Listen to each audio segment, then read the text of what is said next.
The Lost Episode, The Endless Forest, a third horror story from the amazing world of Gumball that was never meant to be aired. It was supposed to be a simple camping trip. Gumball and Darwin had begged their parents for weeks to let them go camping in Elmore Forest. Just the two of them, like real adventurers. Nicole had finally agreed, packing them a small tent, some snacks, and strict instructions to stay on the marked trails and be back before sunset. The forest had always been a peaceful place. Families came here for picnics, hikers enjoyed the well-maintained paths, and children played safely in the designated areas near the entrance. It was the kind of place where nothing bad ever happened, where the worst danger was getting a splinter from a fallen branch or maybe encountering a grumpy squirrel. But as Gumball and Darwin ventured deeper into the woods, following what they thought was a marked trail, something began to change. The first sign was the silence. Not the natural quiet of a forest where you can still hear birds chirping and leaves rustling, but an absolute, suffocating silence that seemed to press against their eardrums. Even their own footsteps seemed muffled, as if the forest itself was absorbing all sound. "Darwin, do you hear that?" Gumball asked, his blue fur standing on end. "Hear what?" Darwin replied, his orange fins trembling slightly. "I don't hear anything. That's what's weird."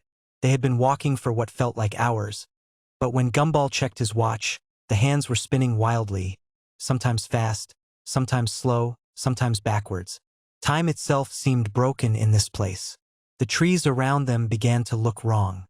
At first, it was subtle branches that seemed to bend in impossible directions, leaves that were too symmetrical, bark patterns that repeated in ways that nature never intended. But as they walked deeper, the wrongness became more obvious.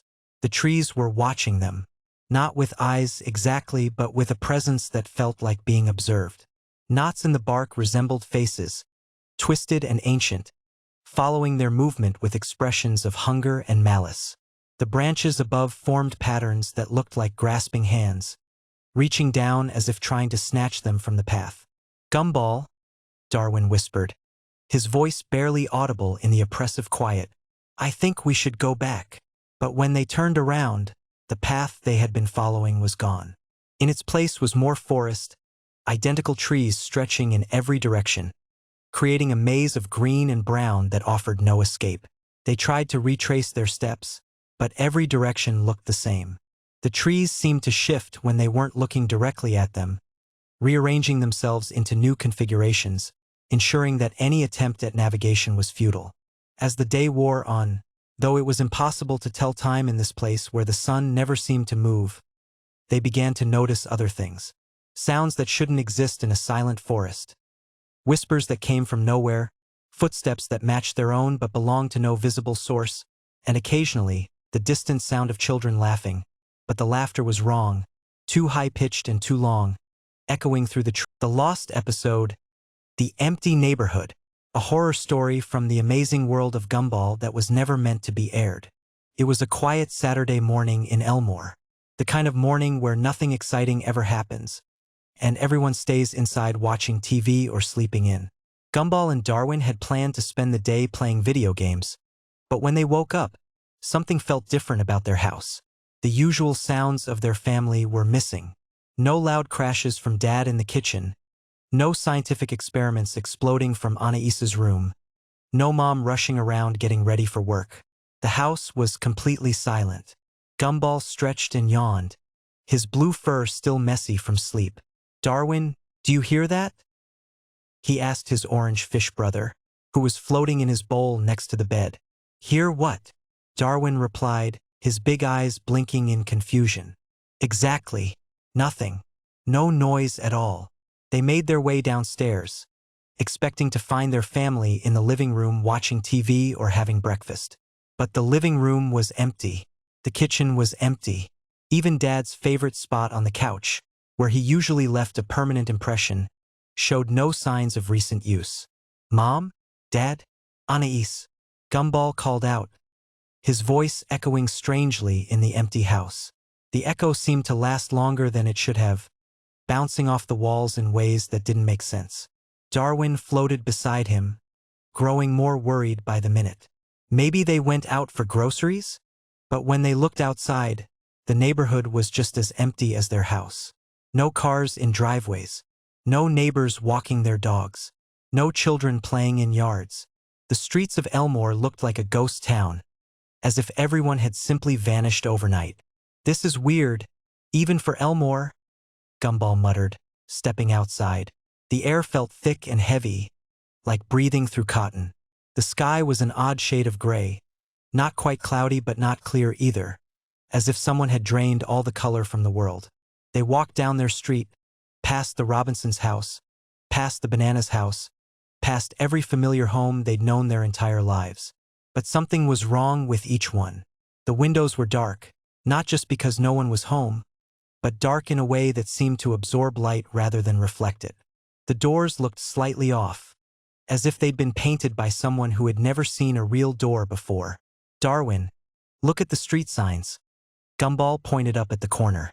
The familiar street name was there, but the letters seemed to shift and blur when they looked directly at them, becoming readable only in their peripheral vision.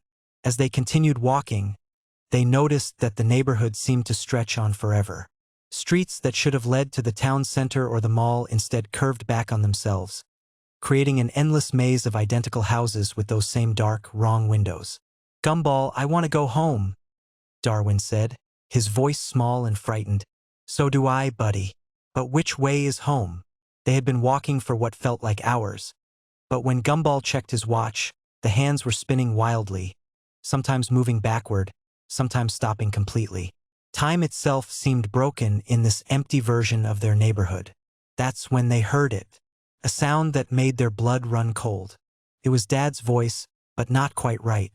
Too clear, too articulated, coming from somewhere behind them. "Boys? Where are you boys? Come home for dinner." They turned around, and there was Richard, standing at the end of the street. But he wasn't slouching or smiling his usual goofy smile. He stood perfectly straight, his pink fur unnaturally neat, his expression serious and focused in a way that Richard had never been in his entire life. "Dad," Gumball called out hesitantly. "Come home, boys. Your mother is waiting. We're all waiting."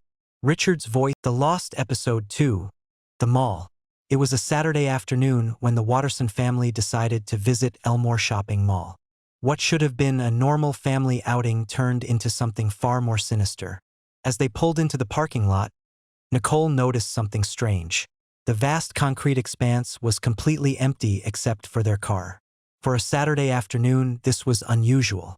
But Richard was already excited about the food court, and the kids were eager to explore. The automatic doors slid open with their familiar whoosh, but inside, the mall felt wrong.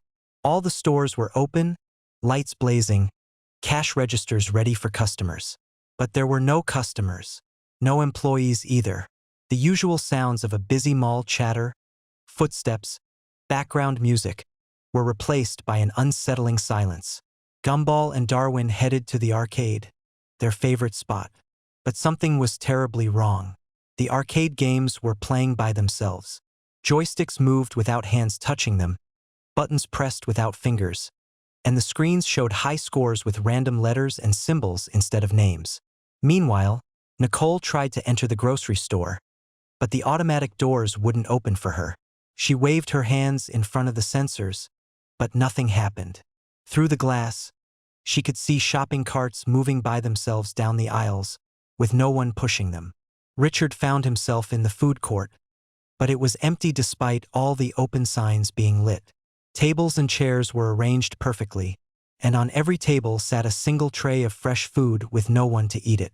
The smell of cooking filled the air, but the kitchens were empty. Anais discovered escalators that seemed to lead to impossible floors. The mall directory showed only 3 floors, but the escalators continued infinitely upward, disappearing into darkness. Faint music came from the upper levels, the same tune playing over and over. When they tried to leave, they discovered the entrance doors had vanished. Where the exit used to be was now just a solid wall. They were trapped inside the endless mall. The store windows began displaying impossible things. Mannequins moved when no one was looking, clothes changed colors by themselves, and price tags showed amounts in currencies that didn't exist. In the electronics store, all the TVs were on, showing the same image security camera footage of the Watterson family walking through the mall, but from impossible angles, as if the cameras could see through walls and around corners. Then the PA system crackled to life with a cheerful voice. "Attention shoppers! The mall will be closing in never. Please continue shopping forever. Thank you for choosing Elmore Mall."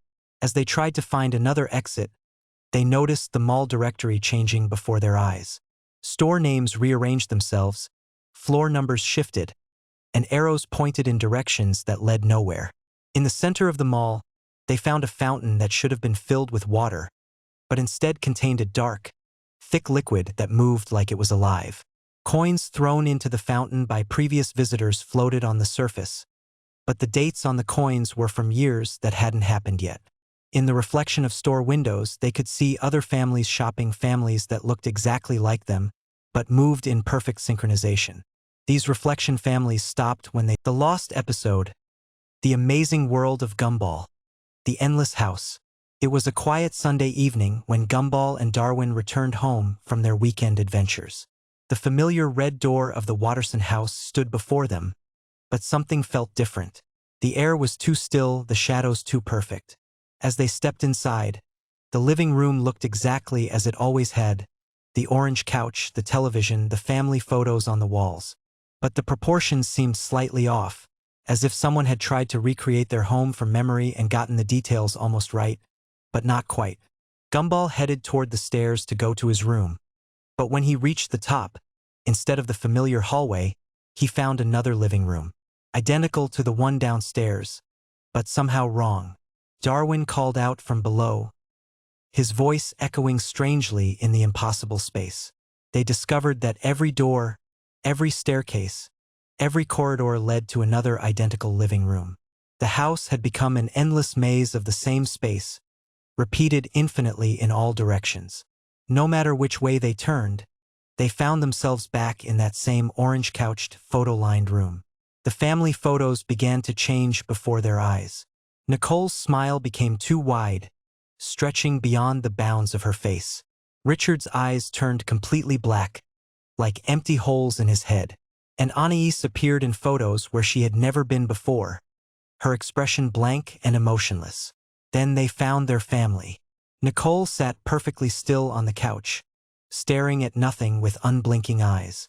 She looked like a mannequin, completely motionless. When she spoke, her head turned with a mechanical clicking sound, her voice flat and emotionless. Richard stood in the exact center of the room like a statue, perfectly still, his eyes empty. He spoke without moving his lips, his voice coming from everywhere and nowhere at once.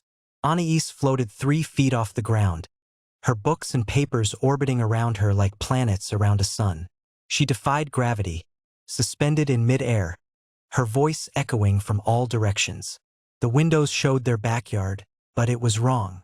The grass was too green, the sky too blue, and the yard extended infinitely with no fences or neighbors visible. Just endless perfect backyard stretching to the horizon. Clocks throughout the house showed different impossible times. Some showed 3:33, others showed 12 o'clock, and some showed impossible times like 25:99. None of the clocks were moving. Time had stopped in this place. Other versions of themselves began to appear, younger versions, older versions, versions wearing different clothes. These alternate selves looked at them with empty eyes and spoke in perfect unison, their voices creating an eerie chorus. The furniture slowly changed positions between rooms. The same couch, but in a slightly different position. The same TV, but at a different angle. The same photos, but in different arrangements. Subtle but unsettling changes that made each identical room feel wrong. Exhausted and defeated, Gumball and Darwin sat on the couch, realizing they might be trapped forever. The house was watching them, waiting for them to accept this reality as their new existence. The TV screen showed a live feed of them sitting on the couch, but in the TV there were hundreds of other identical living rooms with hundreds of other Gumballs and Darwins, all watching TVs showing more versions of themselves. An infinite recursion of their own trapped existence. Then came the terrible realization. They weren't just trapped in an endless house. They had become part of the Endless House, the lost episode of The Amazing World of Gumball that never aired. It was a Tuesday morning at Elmore Junior High, but something felt different from the moment Gumball and Darwin walked through the front doors. The hallways were unusually quiet, with only the sound of their footsteps echoing against the lockers. Miss Simeon's classroom was empty when they arrived, though her coffee was still steaming on the desk, as if she had just vanished mid-sip. Darwin noticed at first the family photos in the hallway display case were wrong. Instead of showing happy students with their families, every single photograph showed the same thing. Empty rooms with chairs pushed back, as if everyone had suddenly stood up and walked away. Gumball laughed it off, but his voice cracked slightly when he tried to make a joke about it. During lunch, the cafeteria was packed with students, but nobody was eating. They all sat perfectly still, staring at their untouched trays with wide, unblinking eyes. When Gumball tried to get Penny's attention, she turned toward him with that same vacant stare, her mouth moving silently as if she was trying to speak, but no words would come out. The strangest part was the new student who appeared in their afternoon class. Nobody had seen him before, but somehow everyone seemed to know his name was Marcus. He sat in the back corner, never speaking, never moving, just watching everyone with eyes that seemed too large for his face. When the teacher called on him, Marcus would simply point to another student, and that student would answer instead, always giving the exact same response in the exact same monotone voice. That afternoon, Gumball and Darwin decided to follow Marcus home. They watched from a distance as he walked through the empty streets with jerky, unnatural movements, like a puppet being controlled by invisible strings. He led them to an old abandoned house on the outskirts of town, its windows boarded up and yard overgrown with weeds. In the basement, they discovered the truth. Marcus stood among dozens of old television screens, all showing surveillance footage of the school from above. The students moved like tiny figures in a maze, following invisible patterns. Marcus himself was no longer recognizable as human. His form shifted and blurred like a badly tuned signal. They ran. They ran until their lungs burned and their legs gave out. The next morning, everything was back to normal. Marcus was gone, as if he had never existed. The teachers had no memory of him. The students acted like nothing had happened. But sometimes, when Gumball and Darwin looked carefully, they could still see the patterns, the invisible strings, and they knew that somewhere Marcus was still watching.